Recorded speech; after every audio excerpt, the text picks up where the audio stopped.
ఆదికాండము 43వ అధ్యాయము. ఆ దేశమందు కరవు భారముగా ఉండెను గనుక వారు ఐగుప్తు నుండి తెచ్చిన ధాన్యము తినివేసిన తరువాత వారి తండ్రి, మీరు మరలా వెళ్లి మన కొరకు కొంచెము ఆహారము కొనుడని వారితో అనగా, యూదా అతని చూసి, ఆ మనుషుడు మీ తమ్ముడు మీతో ఉంటేనే గాని మీరు నా ముఖము చూడకూడదని మాతో గట్టిగా చెప్పెను. కాబట్టి నీవు మా తమ్ముని మాతో కూడా పంపిన ఎడల మేము వెళ్లి నీ కొరకు ఆహారము కొందుము. నీవు వారిని పంపనొల్లని ఎడల మేము వెళ్ళము. ఆ మనుషుడు మీ తమ్ముడు మీతో లేని ఎడల మీరు నా ముఖము చూడకూడదని మాతో చెప్పినను. అందుకు ఇశ్రాయేలు, మీకు ఇంకొక సహోదరుడు కలడని మీరు ఆ మనుషునితో చెప్పి నాకు ఇంత శ్రమ కలుగుజేయనేలా అనగా, వారు, ఆ మనుషుడు మీ తండ్రి ఇంకా సజీవుడై ఉన్నాడా, మీకు సహోదరుడు ఉన్నాడా అని మమ్మను గూర్చియు మా బంధువులను గూర్చియు ఖండితముగా అడిగినప్పుడు మేము ఆ ప్రశ్నలకు తగినట్టు అతనికి వాస్తవము తెలియచెప్పితిమి. మీ సహోదరుని తీసుకుని రండని అతడు చెప్పునని మాకెట్లు తెలియననిది. యూదా తన తండ్రి అయిన ఇశ్రాయేలును చూచి, ఆ చిన్నవారిని నాతో కూడా పంపము, మేము లేచి వెళ్ళుదుము. అప్పుడు మేమే కాదు, నీవును మా పిల్లలను చావక బ్రతుకుదము. నేను అతని గూర్చి పూటపడదను. నీవు అతని గూర్చి నన్ను అడగవలెను. నేను అతని తిరిగి నీ వద్దకు తీసుకుని వచ్చి నీ ఎదుట నిలవబెట్టనెడలా ఆ నింద నా మీద ఎల్లప్పుడూ ఉండను.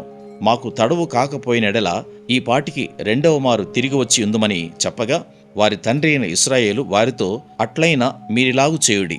ఈ దేశమందు ప్రసిద్ధములైనవి అనగా కొంచెము మస్తకి, కొంచెము తేనె, సుగంధ ద్రవ్యములు, బోళము, పిస్తాచకాయలు, బాదముకాయలు మీ గోనెలలో వేసుకుని ఆ మనుషునికి కానుకగా తీసుకుని పోవుడి. రెట్టింపు రూకలు మీరు తీసుకొనడి. మీ గోనెల మూతిలో ఉంచబడి తిరిగి వచ్చిన రూకలు కూడా చేత పట్టుకుని పోయి మరలా ఇచ్చివేయుడి. ఒకవేళ అది పొరబాటయుండును, మీ తమ్ముని తీసుకుని లేచి ఆ మనుషుని యొద్దకు తిరిగి వెళ్ళుడి. ఆ మనుషుడు మీ ఇతర సహోదరుని బెన్యామీనును మీకప్పగించున్నట్లు సర్వశక్తుడైన దేవుడు ఆ మనుషుని ఎదుట మిమ్మును కరుణించునుగాక. నేను పుత్రహీనుడనై ఉండవలసిన ఎడల పుత్రహీనుడనగుదనని వారితో చెప్పెను. ఆ మనుషులు ఆ కానుకను తీసుకుని చేతులలో రెట్టింపు రోకలను తమ వెంట బెన్యామీనును తీసుకుని లేచి ఐగుప్తునకు వెళ్లి యోసేపు ఎదుట నిలిచిరి. యోసేపు వారితోనున్న బెన్యామీనును చూచి తన గృహ నిర్వాహకునితో, ఈ మనుషులను ఇంటికి తీసుకుని పోయి ఒక వేటను కోసి వంట సిద్ధము చేయించుము. మధ్యాహ్నమందు ఈ మనుషులు నాతో భోజనము చేయుదురని చెప్పెను. యోసేపు చెప్పినట్లు అతడు చేసి ఆ మనుషులను యోసేపు ఇంటికి తీసుకుని పోయెను. ఆ మనుషులు యోసేపు ఇంటికి రప్పింపబడినందున వారు భయపడి, మొదట మన గోనెలలో తిరిగి పెట్టబడిన రూకల నిమిత్తము అతడు మన మీదికి అకస్మాత్తుగా వచ్చి మీదపడి మనలను దాసులుగా చెరపట్టి మన గాడిదలను తీసుకొనుటకు లోపలికి తెప్పించననుకునిరి.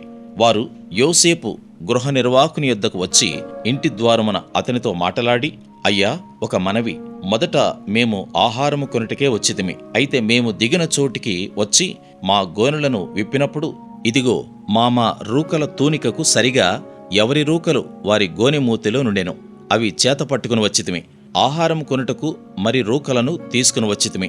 మా రూకలను మా గోనెలలో నెవరు వేసిరో మాకు తెలియదని చెప్పిరి. అందుకతడు, మీకు క్షేమమగునుగాక, భయపడుకుడి. మీ పితరుల దేవుడైన మీ దేవుడు మీకు మీ గోనెలలో ధనమిచ్చెను. మీ రోకలు నాకు ముట్టినవని చెప్పి షిమ్యోనును వారి యొద్దకు తీసుకుని వచ్చెను. ఆ మనుషుడు వారిని యోసేపు ఇంటికి తీసుకుని వచ్చి వారికి నీళ్లియ్యగా వారు కాళ్ళు కడుగుకొనిరి. మరియు అతడు వారి గాడిదలకు మేత వేయించెను.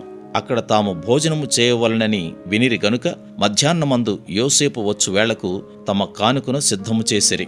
యోసేపు ఇంటికి వచ్చినప్పుడు వారు తమ చేతులలోనున్న కానుకను ఇంటిలోనికి తెచ్చి అతనికిచ్చి అతనికి నేలను సాగిలపడిరి.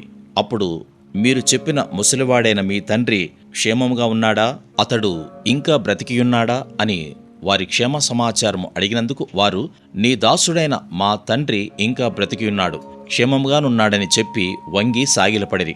అప్పుడతడు కన్నులెత్తి తన తల్లి కుమారుడును తన తమ్ముడైన బెన్యామీనును చూచి, మీరు నాతో చెప్పిన మీ తమ్ముడు ఇతడేనా అని అడిగి, నా కుమారుడా, దేవుడు నిన్ను కరుణించునుగాక అనెను. అప్పుడు తన తమ్ముని మీద యోసేపునకు ప్రేమ పొర్లుకుని వచ్చెను గనుక అతడు త్వరపడి ఏడ్చుటకు చోటు వెదకి లోపలి గదిలోనికి వెళ్లి అక్కడ ఏడ్చెను. అప్పుడు అతడు ముఖము కడుగుకొని వెలుపలికి వచ్చి తన్ను తాను అణచుకొని భోజనము వడ్డించుడని చెప్పెను.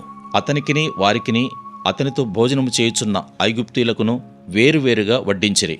ఐగుప్తీయులు హెబ్రీయులతో కలిసి భోజనము చేయరు, అది ఐగుప్తీయులకు హేయము. జ్యేష్ఠుడు మొదలుకొని కనిష్ఠుని వరకు వారు అతని ఎదుట తమ తమ ఈడు చొప్పున కూర్చుండిరు గనుక ఆ మనుషులు ఒకని వైపు ఒకడు చూచి ఆశ్చర్యపడిరి.